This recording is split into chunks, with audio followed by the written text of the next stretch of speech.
যারা খুন করেছে, যারা খুনের পরিকল্পনা করেছে, যারা খুনের সহায়তা করেছে, তাদেরকে গ্রেফতার করে আগামী 24 দিনের মধ্যে বিচার নিশ্চিত করতে হবে।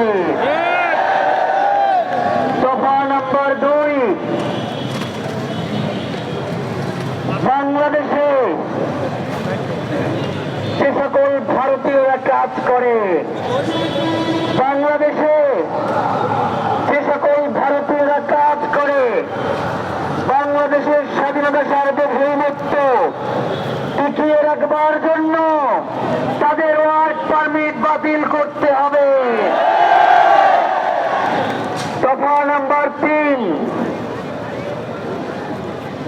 খুনি হাসিনা এবং যারা বাংলাদেশে 17 বছর গুম খুন করে মানুষের জীবনকে জাহান্নাম বানিয়ে দিল্লিতে আশ্রয় নিয়েছে, তাদেরকে যদি ফেরত দেওয়া না হয়, আন্তর্জাতিক আদালতে ভারতের বিরুদ্ধে নালিশ জানাতে হবে।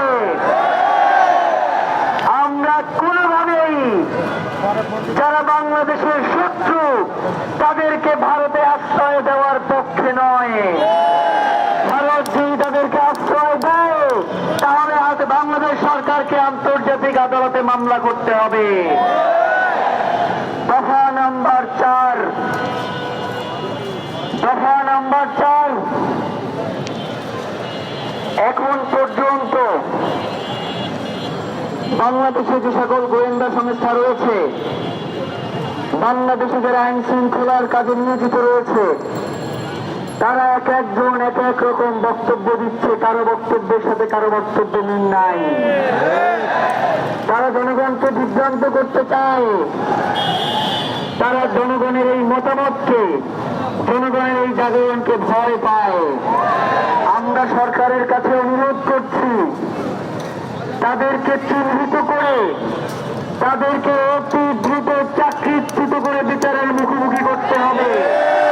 এবং এই দফার সাথেই সিভিল মিলিটারি ইন্টেলিজেন্সের মধ্যে যে সকল আওয়ামী সুয়াররা বসে আছে, তাদেরকে বিচারের মুখোমুখি করতে হবে। প্রিয় ভাইয়েরা, এই 4 দফার মধ্যে আগামী 24 কার্য দিবসের মধ্যে শহীদ ওসমান হাদির খুনিদের গ্রেফতার ও বিচার সম্পন্ন করা হচ্ছে আমাদের প্রধান দাবি। বাকি 3 দাবি আমাদের প্রধান নয় এমন নয়, কিন্তু এই সরকার থাকতেই বাকি 3 দাবিও নিশ্চিত করতে হবে। প্রিয় ভাইয়েরা, ইনকিলাব মঞ্চের পক্ষ থেকে আগামীকালকের কর্মসূচি ঘোষণা করছি। আজকে রাত 10টায় ইনকিলাব মঞ্চ দুপুর 2টা থেকে যে অবরোধ কর্মসূচি চালিয়েছে পুরো 8 বিভাগে, রাত 10টায় আপনাদের সকলকে অবরোধ কর্মসূচি আজকের মতো প্রত্যাহার করবার অনুরোধ জানাচ্ছি। আগামীকাল দুপুর 2টায় বাংলাদেশে যত বিশ্ববিদ্যালয় রয়েছে, বাংলাদেশে যত বিশ্ববিদ্যালয় রয়েছে, যত কওমি মাদ্রাসা রয়েছে, যত আলিয়া মাদ্রাসা রয়েছে, স্কুল কলেজ রয়েছে এবং স্বাধীনতাকামী জনগণ রয়েছে, প্রত্যেককে আমরা ঢাকার এই হাদি চত্বর শাহবাগে এসে অবস্থান গ্রহণ করবার জন্য অনুরোধ করছি। আমাদের এই লড়াই বিচার নিশ্চিত না হওয়া পর্যন্ত চলবে। সিদ্ধান্ত আপনাদের, লড়াই কিন্তু কোনোভাবেই থামিয়ে দেওয়া যাবে না। লড়াই কঠোর থেকে কঠোরতর হবে।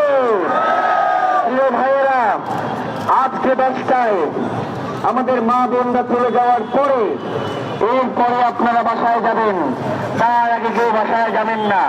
আমার কথা শুনেন।